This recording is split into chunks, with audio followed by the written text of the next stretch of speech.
De même qu'au bloc opératoire, Jean-Paul prépare ici un délicieux pavé de saumon bien fumé.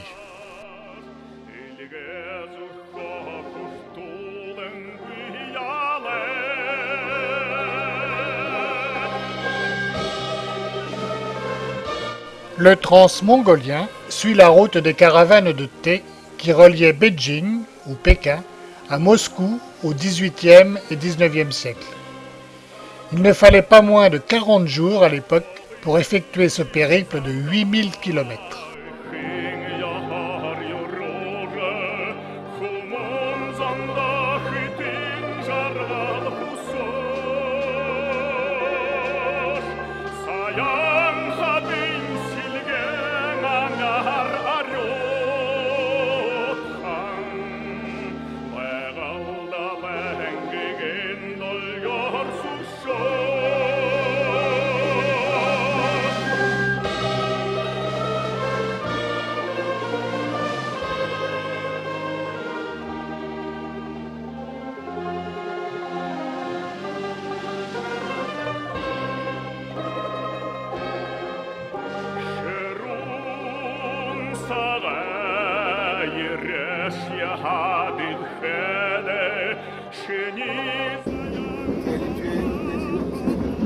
Non, bah laissez le monsieur. Oui, le monsieur qui est posé au milieu là.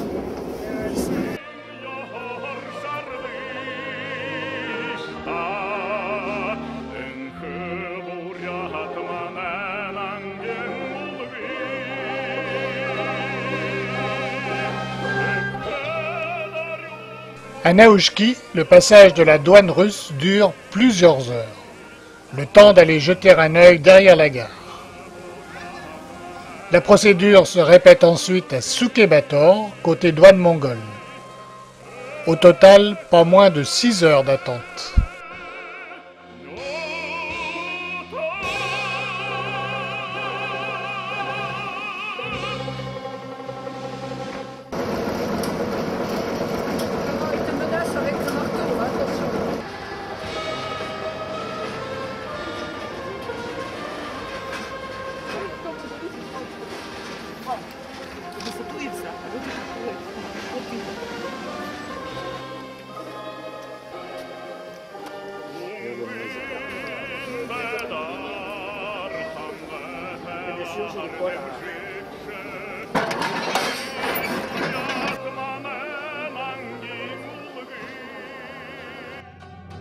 Le soleil se lève enfin sur la steppe mongole.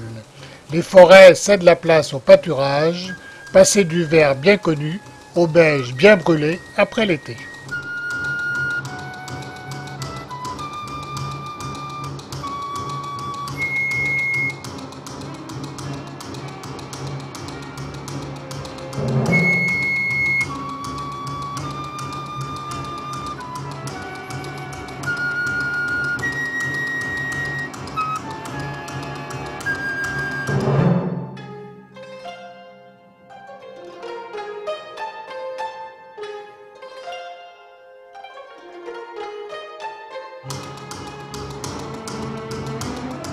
L'arrivée matinale permet de mettre tout de suite le cap au sud-ouest en direction de Karakorum, l'ancienne capitale de l'Empire mongol.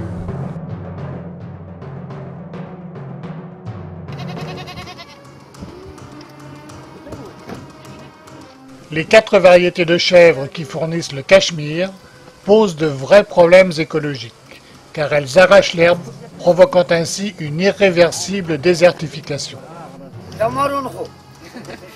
Je vais monter à cheval. Ah. Non, vas-y, allons vite. Non, merci.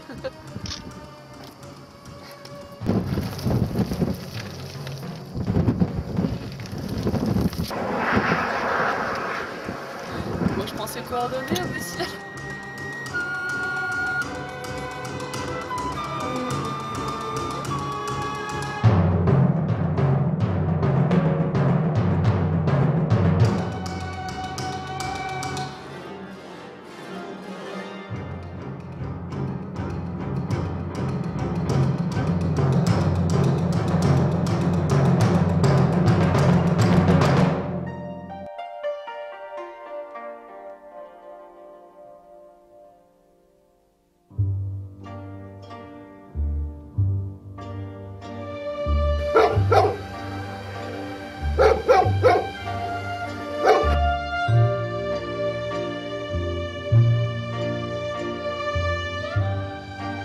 L'agriculture occupe les sols fertiles, céréales, choux, carottes, maïs.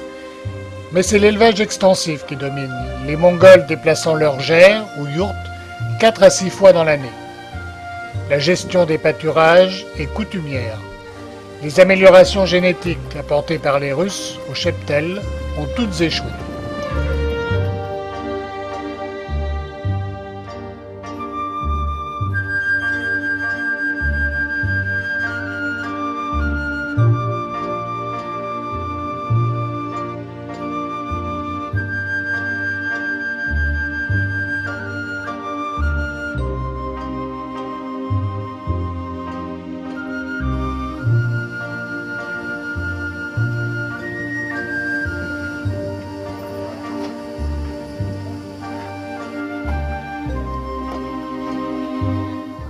Les Mongols de l'intérieur parlent la même langue que les Ouïghours du Xinjiang chinois, soit un mongol pur, non souillé par la langue russe.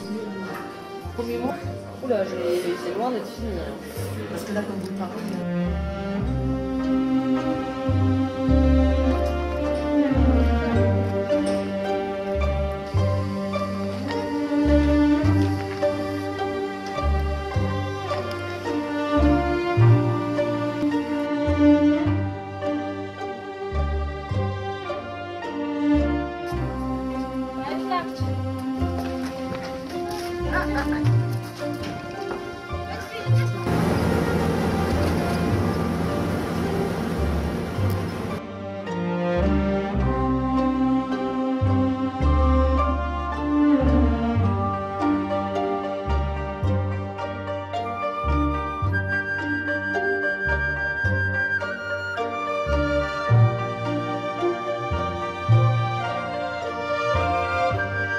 On observe en Mongolie un curieux mélange de bouddhisme, tengréisme, les pratiques liées au culte du ciel, chamanisme et animisme.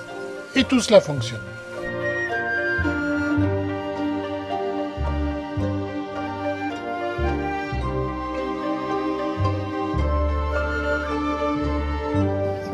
Un ovo, c'est un cairn, un monticule de pierre sacrée, la maison des esprits. Si l'on veut respecter les rites religieux pratiqués en Mongolie, il faut ramasser 3 pierres, tourner 3 fois autour du cairn, le tas de pierres, dans le sens des aiguilles d'une montre, et à chaque tour, il faut jeter une pierre sur le tas déjà formé.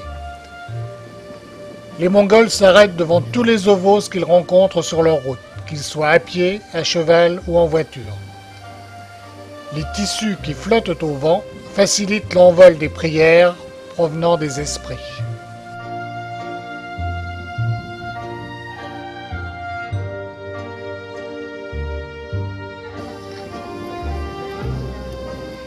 Ça va, tu sais, encore, je crois.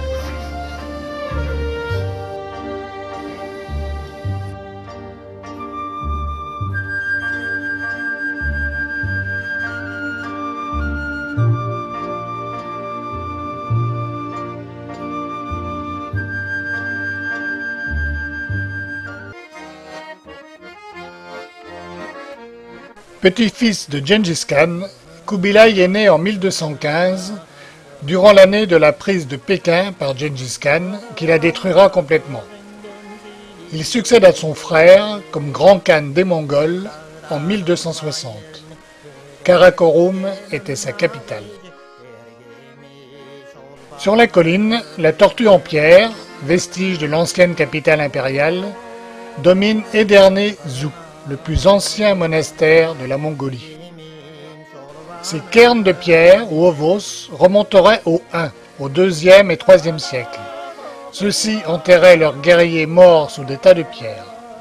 Les chamans, puis les bouddhistes, se sont emparés de cette tradition.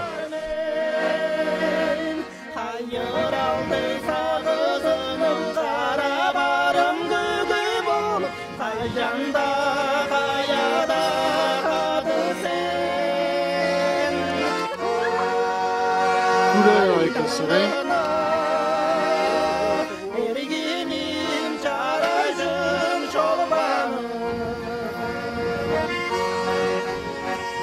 Mademoiselle.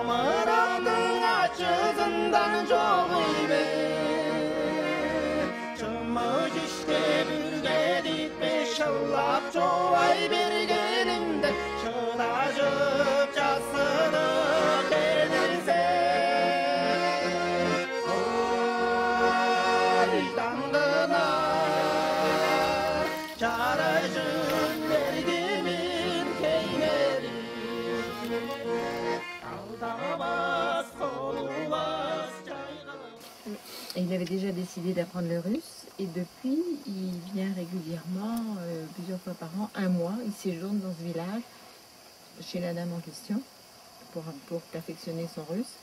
Et il aide, entre autres, oui. Il aide à arracher les pommes de terre.